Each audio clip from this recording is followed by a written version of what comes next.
Doctor Veerendra Heggade ಅವರ ಮೇಲೆ ಬಂದ ಆರೋಪ ಎಸ್ಐಟಿ ತನಿಖೆಯ ಮೂಲಕ ಸುಳ್ಳೆಂಬುದು ಸಾಬೀತಾಗಿದೆ ಎಂದು ಶಾಸಕ ಶಿವರಾಮ್ ಹೆಬ್ಬಾರ್ ಹೇಳಿದರು.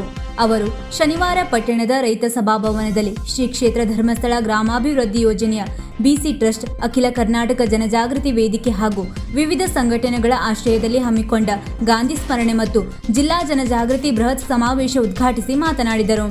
ಗಾಂಧೀಜಿಯವರ ದುಶ್ಚಟ ಮುಕ್ತ ಸಮಾಜದ ಕನಸನ್ನು ಧರ್ಮಸ್ಥಳ ಗ್ರಾಮಾಭಿವೃದ್ಧಿ ಯೋಜನೆ, ಜನಜಾಗೃತಿ ವೇದಿಕೆ ನನಸು ಮಾಡುತ್ತಿರುವುದು ಮಾದರಿಯಾಗಿದೆ ಎಂದರು. ಸರಾಯಿ ನಿಷೇಧಿಸುವ ಮೂಲಕ ಸ್ವಾಸ್ಥ್ಯ ಸಮಾಜ ನಿರ್ಮಾಣಕ್ಕೆ ಆಗ್ರಹಿಸಿ ಶಾಸಕರ ಮೂಲಕ ಸರ್ಕಾರಕ್ಕೆ ಮನವಿಯನ್ನು ಸಲ್ಲಿಸಲಾಯಿತು. ಯೋಜನೆಯ ಜಿಲ್ಲಾ ನಿರ್ದೇಶಕ ದಿನೇಶ್ ಎಂ ಪ್ರಾಸ್ತಾವಿಕವಾಗಿ ಮಾತನಾಡಿ, ಸಮಾಜವನ್ನು ದುಶ್ಚಟ ಮುಕ್ತವಾಗಿ ಮಾಡುವ ಉದ್ದೇಶದಿಂದ ರಾಜ್ಯದೆಲ್ಲೆಡೆ ಜನಜಾಗೃತಿ ವೇದಿಕೆ ಕಾರ್ಯ ಮಾಡುತ್ತಿದೆ. ಸ್ವಾಸ್ಥ್ಯ ಸಂಕಲ್ಪ ಕಾರ್ಯಕ್ರಮದ ಮೂಲಕ ಸಾಮಾಜಿಕ ಪರಿವರ್ತನೆಗೆ ಜಾಗೃತಿ ಮೂಡಿಸಲಾಗುತ್ತಿದೆ. ಜನಜಾಗೃತಿ ಎಂಬುದು ಮನಪರಿವರ್ತನೆಯ ಕಾರ್ಯಕ್ರಮ ಆಗಿದೆ ಎಂದರು. ಕಾರ್ಯಕ್ರಮದ ಅಧ್ಯಕ್ಷತೆಯನ್ನು ಜಿಲ್ಲಾ ಜನಜಾಗೃತಿ ವೇದಿಕೆಯ ಅಧ್ಯಕ್ಷ ಕಾಳಿಂಗರಾಜ ಎಂಎಸ್ ವಹಿಸಿದ್ದರು. ಪಟ್ಟಣ ಪಂಚಾಯತ್ ಅಧ್ಯಕ್ಷೆ ನರ್ಮದಾ ನಾಯ್ಕ್, ವಿಶ್ವದರ್ಶನ ಪಿಯು ಕಾಲೇಜಿನ ಪ್ರಾಂಶುಪಾಲ ದತ್ತಾತ್ರೇಯ ಗಾಂವ್ಕರ್, ಜನಜಾಗೃತಿ ವೇದಿಕೆ ಉಪಾಧ್ಯಕ್ಷ ಡಿಎನ್ ಗಾಂವ್ಕರ್, ಜಿಲ್ಲಾ ಸದಸ್ಯರಾದ ಬಸವರಾಜ ನಡುವಿನಮನೆ, ಎಂಪಿ ಕುಸೂರು, ಸುಭಾಷ್ ನಾಯ್ಕ್, ಯೋಜನಾಧಿಕಾರಿ ಸಂತೋಷ್ ಎಸ್, ಪ್ರತಿನಿಧಿ ಮಾಲ್ತೇಶ್ ಕಾರ್ಯಕ್ರಮದಲ್ಲಿ ಉಪಸ್ಥಿತರಿದ್ದರು. ನವಜೀವನ ಸಮಿತಿಯ 5 ಜನರನ್ನು ಈ ವೇಳೆ ಗೌರವಿಸಲಾಯಿತು. ವೇದಿಕೆ ಸದಸ್ಯ ಡಾಕ್ಟರ್ ರವಿ ಭಟ್ ಬರಗದ್ದೆ ಸ್ವಾಗತಿಸಿದರು ಹಾಗೂ ಯೋಜನಾಧಿಕಾರಿ ಸಂತೋಷ್ ಎಂ ನಿರ್ವಹಿಸಿದರು.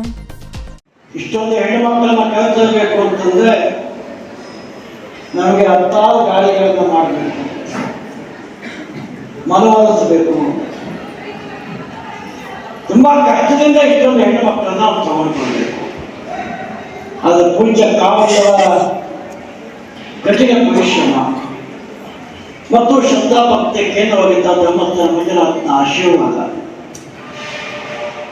ಈ ಎಲ್ಲ ಬಡ ಹೆಣ್ಣು ಮಕ್ಕಳನ್ನ ಆರೈಸತಕ್ಕಂಥ ಈ ಒಂದು ಸಂಸ್ಥೆ ಒಂದು ಕರೆ ಕೊಟ್ಟೆ. ಇಂಥ ದಿವಸ ಸಭೆ ಇದೆ ಅಂತ ಹೇಳಿದರೆ ಅವರದೇ ಆದಂಥ ಶ್ರಮದಿಂದ ಬಂದು ಸಭೆಯಲ್ಲಿ ಪಾಲ್ಗೊಳ್ತಕ್ಕಂಥ ಈ ಒಂದು ಕ್ರಮ ಏನಿದೆ ಇದಕ್ಕೂ ಅತ್ಯಂತ ಶ್ಲಾಘನೀಯ. ಧರ್ಮಸ್ಥಳ ಸಂಘಟನೆಯ ಇತಿಹಾಸವನ್ನ ಎಳೆಯಾಗಿ ಮುಚ್ಚಿಟ್ಟಿದ್ದಾರೆ. ಪೂಜ್ಯ ಡಾಕ್ಟರ್ ವೀರೇಂದ್ರ ಹೆಗ್ಗಡೆಯವರ ಪ್ರಕಾಶವಾದ ಮಾತೃಸ್ವರೂಪಿ ಹೇಮಾವತಿ ಅಮ್ಮನವರ ಆಶೀರ್ವಾದ, ಎಲ್ಲಕ್ಕಿಂತ ಬೇಕಾಗಿ ಧರ್ಮಸ್ಥಳ ಮಂಜುನಾಥನ ಅನುಗ್ರಹ, ಇವೆಲ್ಲದರ ಪರಿಣಾಮ ಈ ಸಂಘ, ಈ ಸಂಸ್ಥೆ ರಾಜ್ಯ ಮಟ್ಟದಲ್ಲಿ ತನ್ನದೇ ಆದಂಥ ಪ್ರಭಾವ ಜೊತೆಗೆ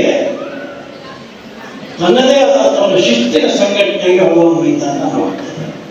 ವೀಕ್ಷಕ ಮಹಾಪ್ರಭುಗಳೇ, ನಮ್ಮ ಚಾನಲ್ ಅನ್ನು ಸಬ್ಸ್ಕ್ರೈಬ್ ಮಾಡಿ, ಶೇರ್ ಮಾಡಿ, ಪ್ರೋತ್ಸಾಹಿಸಿ.